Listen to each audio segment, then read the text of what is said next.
Varahi silks మన నెల్లూరులో September 25వ తారీఖున గొప్ప ప్రారంభం. నమస్తే రమగారు. నమస్తే జయ. రమగారు, నరసింహస్వామి చరిత్ర మనం అప్పుడప్పుడు సందర్భానుసారంగా మాట్లాడుకున్నాం, కానీ పూర్తిగా ఒక కథ రూపంలో ఎప్పుడు చెప్పుకోలేదు. ఒకసారి చెప్పుకుందామండి. దశావతారాల్లో నరసింహస్వామి పరమాద్భుతమైన స్వరూపం, ఉగ్ర రూపం, శీఘ్రంగా సులభ సాధ్యుడుగా కూడా కనపడతాడు జయ. అవునా రమగారు? అప్పుడు శీఘ్రంగా సులభంగా రాలా, ఇప్పుడు వస్తాడు. ఓహో, ఈ కాలానికి వస్తాడంటారా? ఇప్పుడు వస్తాడు. ఇప్పుడు ప్రమాదాల్లో ఆయన చాలా సహాయకారిగా ఉంటాడు, చాలా తోడుగా ఉంటాడు స్వామి. ఎంత హాయిగా ఎంత ప్రసన్నంగా ఉంటాడో. నరసింహ చరిత్ర చెప్పాలంటే ముందు దశావతారాలు చెప్పుకోవాలి కదా. మత్స్య కూర్మ వరాహ అవతారాల తర్వాత ఈ మృగపతి అవతారాన్ని ఎత్తాడు ఈయన. నరమృగ రూపుడు, సగం మనిషి సగం మృగం. దీనికి ముందున్న స్వరూపం వరాహ స్వరూపం కదా. ఇవి రెండు ఇంటర్లింక్డ్గా కనిపిస్తాయి. వరాహ స్వరూపము నరసింహ స్వరూపము లింక్ దగ్గరగా. పూర్వం ఇప్పుడు జయ విజయులు అని విష్ణుమూర్తి యొక్క పార్షదులు, వాళ్ళ వాకిట్లో ఉండేటువంటి కాపలాదారులు. సనక సనందనాదులని నలుగురు మనుషులు. సనక సనందన సనత్కుమార సనత్ సుజాతులు. వాళ్ళు బ్రహ్మ కుమారులు, మానసపుత్రులు, బాలురుగానే కనపడతారు. మాకు జ్ఞానమే, వాళ్ళని సృష్టి చేయమంటే మేమేం చెయ్యం, మాకు జ్ఞానమే కావాలన్నారు వాళ్ళు. తర్వాత సృష్టి బ్రహ్మ చేసుకున్నాడు. ఈ బాలురుగా ఉన్న వాళ్ళు ఒకసారి వచ్చి విష్ణుమూర్తిని చూడబోయారు. స్వామివారు ఏకాంతంలో ఉన్నారు కాబట్టి ప్రవేశం కుదరదన్నారు ద్వారపాలకులు. వీళ్ళ కోపం వచ్చింది, మాకడ్డేమిటి అని చెప్పి విష్ణు సేవ మీ ఎందు ఉన్నదని ఇలాంటి అహంకరించారు కాబట్టి స్వామి సేవకి దూరం అయిపోండి అని శపించారు. తర్వాత విష్ణువు లేచి వచ్చి వాళ్ళని బలకరించి ఈ సేవా భాగ్యం లభించదని దుఃఖంతో కుమిలిపోతున్న జయ విజయులకి ఈ శాపానికి ఒక చిన్న సడలింపు చేశాడు. భక్తులుగా 10 జన్మలు ఎత్తుతారా, శత్రువులుగా 3 జన్మలు ఎత్తుతారా? నాకు భగవంతుని భక్తులుగా 10 లేదా 100 జన్మలని కూడా ఒక పాఠభేదం కనపడుతుంది. భగవంతుని భక్తులే, స్వామి మీద ప్రీతున్న వాళ్ళే కొన్ని జన్మలు ఎత్తాలి. అలాగా, లేదా శత్రువులుగా స్వామిని ద్వేషిస్తూ ప్రభుద్వేషంతో 3 జన్మలు ఎత్తుతారా అంటే 3 జన్మల్లో తిరిగి వచ్చేయచ్చని జయ విజయులు ఇది కోరుకున్నారు. వాళ్ళు 3 సార్లు పుట్టారు. 3 సార్లు విష్ణుద్వేషులు ఎప్పుడూ దైత్యులే, రాక్షసులు. దేవతలు విష్ణువు యొక్క అన్నదమ్ములు, ఆయనతో పాటు ఉండేవాళ్ళు. విష్ణుద్వేషులుగా పుట్టాలంటే రాక్షస జన్మ అయితే ఆయన చేతిలో మరణం సంభవించే అవకాశం కూడా లభిస్తుంది. ఎందుకంటే హరి రాక్షసాంతకుడు కాబట్టి. అప్పుడు వీళ్ళు ఎలా కోరుకున్నారు? 3 జన్మలకి కోరుకున్నారు. మొట్టమొదటి జన్మ వాళ్ళు హిరణ్యాక్ష హిరణ్యకశపులుగా జన్మించారు. మళ్ళీ ఎవరికో పుటల, ఈ విష్ణువుకి దేవతల తండ్రి అయిన కశ్యప ప్రజాపతికి జన్మించారు. వాళ్ళ పరంపరలోనే హిరణ్యాక్షుడు హిరణ్యకశపుడు. వీళ్ళు బ్రహ్మదేవ కోసం విపరీతంగా తపస్సు చేసి వేరువేరు వరాలు పొందారు. పొంది విపరీతమైన వరగర్వంతో ముందు హిరణ్యాక్షుడు అతను ఏం చేశాడు? భూదేవిని ముంచేశాడు, సముద్రంలోకి పట్టుకెళ్ళి పడేసేసాడు. ఆమె నన్ను ఉద్ధరించండి ప్రభు అని కేకలు పెడితే ఈ నీటిలోకి వెళ్ళగలిగే జంతు స్వరూపాన్ని ఎత్తి విష్ణువు హిరణ్యాక్షుడిని సంహరించి భూమాతని భూదేవిని పైకి తీసుకొచ్చాడు. అదే ఆదివరాహ స్వరూపం. ఆ ఆదివరాహ స్వరూపాన్ని ఆశ్రయిస్తే భూ సంబంధమైన సమస్యలు తొలుగుతాయని చెప్తారు వరాహస్వామి. తర్వాత ఎప్పుడైతే హిరణ్యాక్షుడు చనిపోయాడో, ఈ హిరణ్యాక్షుడిని చంపినటువంటి హరి మీద పగ తీర్చుకోవడం కోసం హిరణ్యకశిపుడు ఇంకా తపస్సు చేశాడు. ఎంతో తపస్సు బ్రహ్మ కోసం. అప్పుడు విపరీత వరాలు పొందాడు. అతను అడిగిన వరాలు ఏమిటి? నా మరణం మనిషి చేత కానీ జంతువు చేత కానీ కాకూడదు. దేవగంధర్వ కిన్నర కింపురుషాదులు ఎవరూ నన్ను చంపకూడదు. ఇంత బయట కాదు, ఆయుధంతో కాదు, చేతులతోటి కాదు, పగలు రాత్రి కాదు, భూమి ఆకాశాలు కాదు, అలాంటి మరణం కావాలి. ఎందుకంటే వీళ్ళు మరణం లేకుండా వరం ఇవ్వమని కోరుకున్నారు. మరణం లేకుండా మీకు అమృతత్వాన్ని నేను ఇవ్వలేననేసాడు బ్రహ్మ. మీరు మరణించవలసిందే. అందుకని విపరీత వరాలు కోరుకున్నాడు.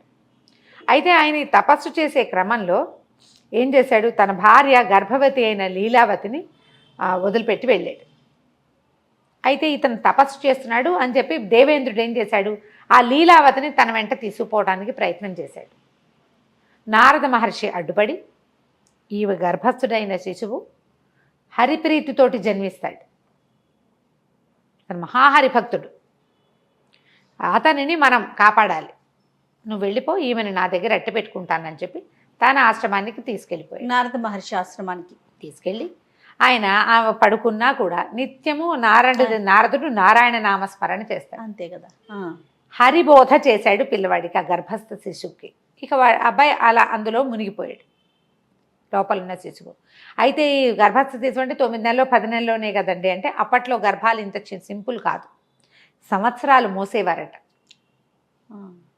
ఆ గర్భంలో ఉన్నంత కాలము అదే విన్నాడు అబ్బాయి. హరి గురించే విన్నాడు.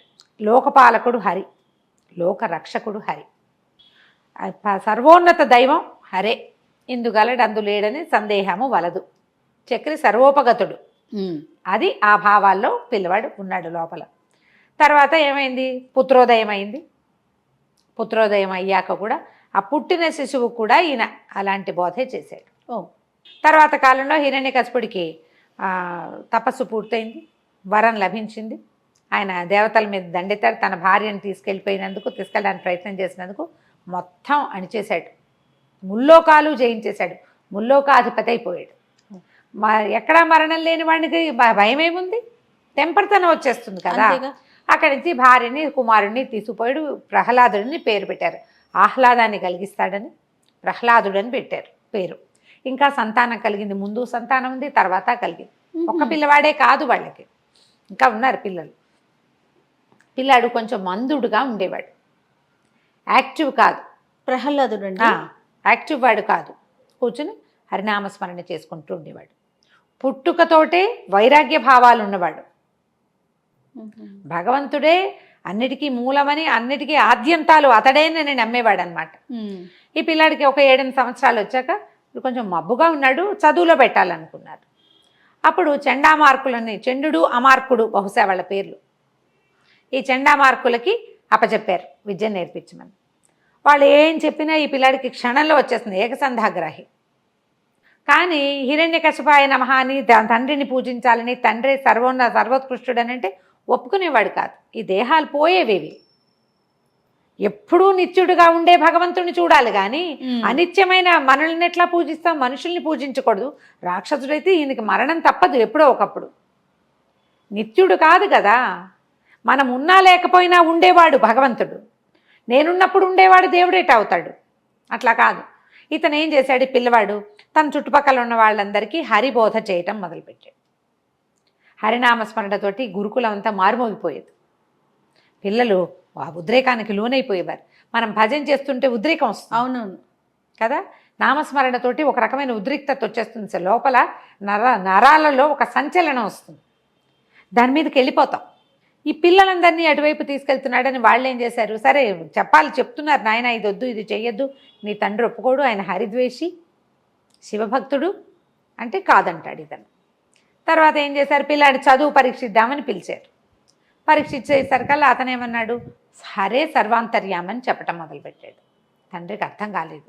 ఇక పిల్లాడిని ఎలాగైనా, వీడు ఏంటంటే వీడు చెదపురుగు, చీడపురుగు కుటుంబానికి, ఇలాంటి వాడు ఒకడు పుడితే ఇక మొత్తం కుటుంబం అంతా పాడైపోతుంది.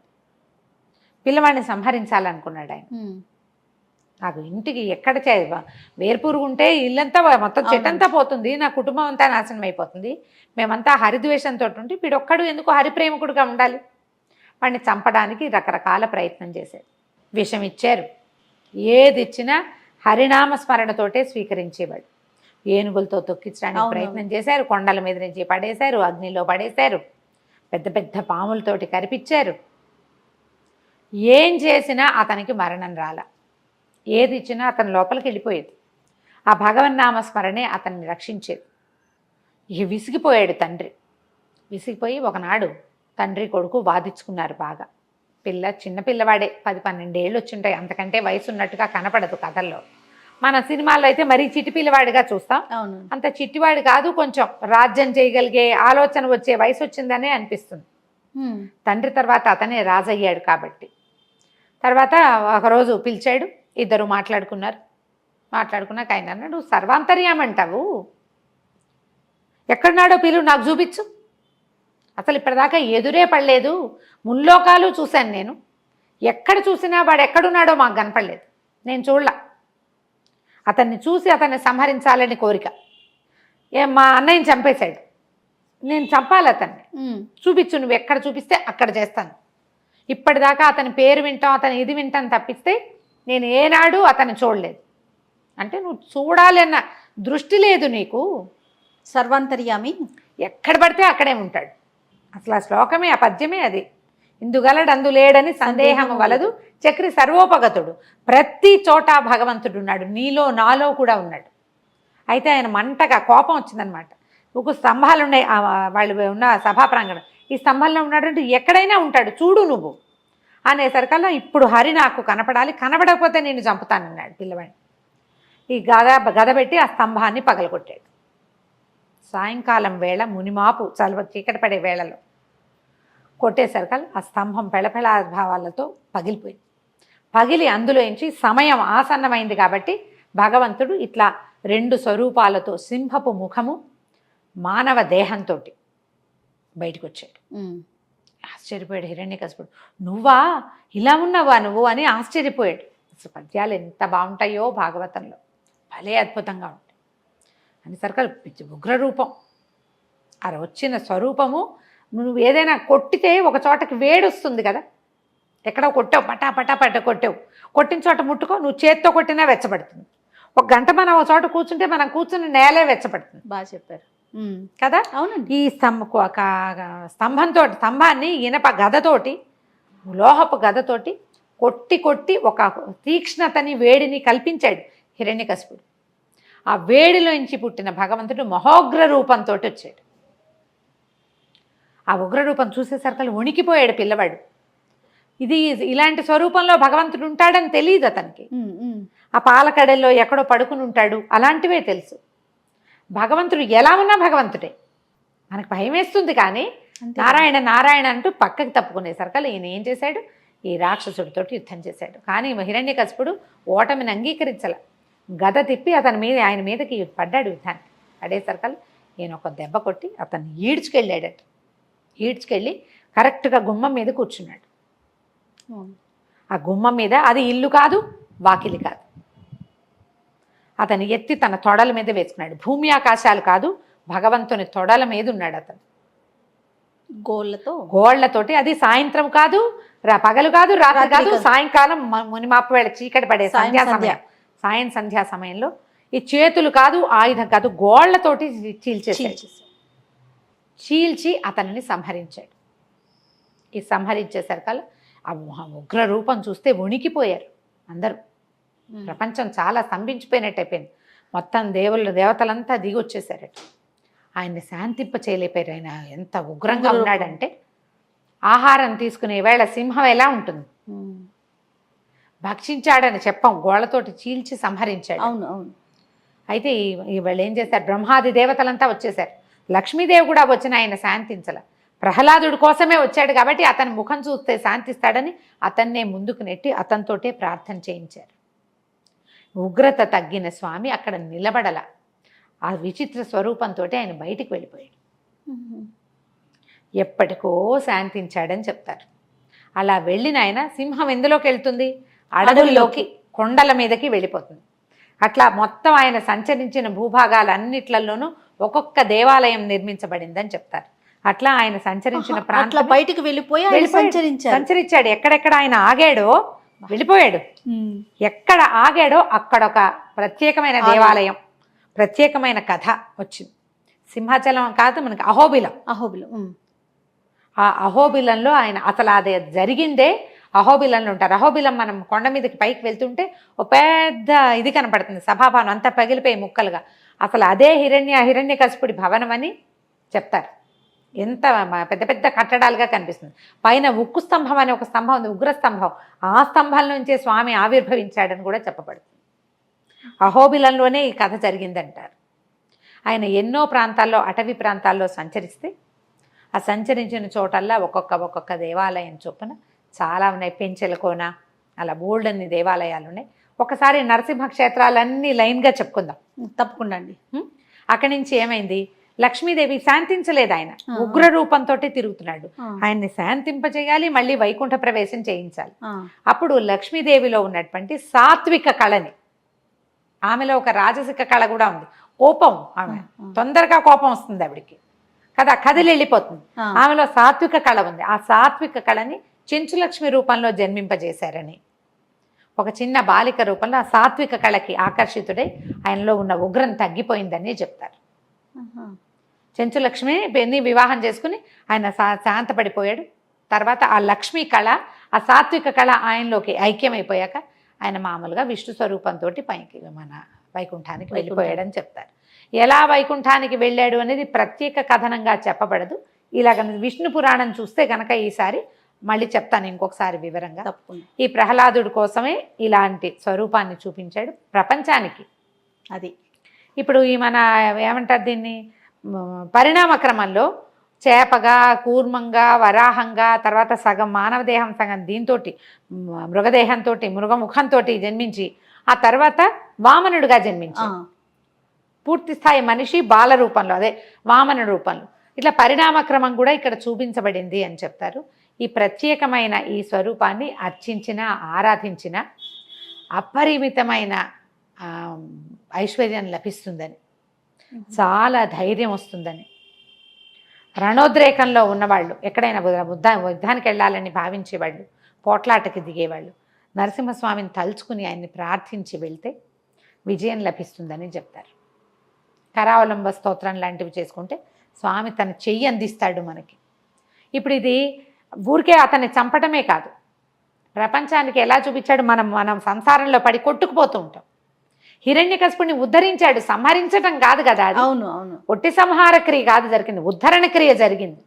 మనని కూడా భగవంతుడు ఈ సంసారంలో నుంచి ఉద్ధరిస్తాడు ఈ స్వరూపంలో ఉన్న ఆయన. అలాంటి ఈ స్వరూపాన్ని నిత్యం తలుచుకోవచ్చు. బోళ్ళని దేవాలయాలునే, కుదిరితే ఏదో ఒక దేవాలయంలో దర్శనం చేసుకోవచ్చు. ఆ కథ తలుచుకుంటే ఎంత రోమాంచంగా ఉంటుంది, అద్భుతమైన కథ కదా. మళ్ళీ ఇంకొకసారి మనం దేవాలయాలను గురించి చెప్పుకోవచ్చు. అందులోనూ మీ నోటి వెంట వింటుంటే రమ్మగారు మహాద్భుతం అండి. నమస్తే.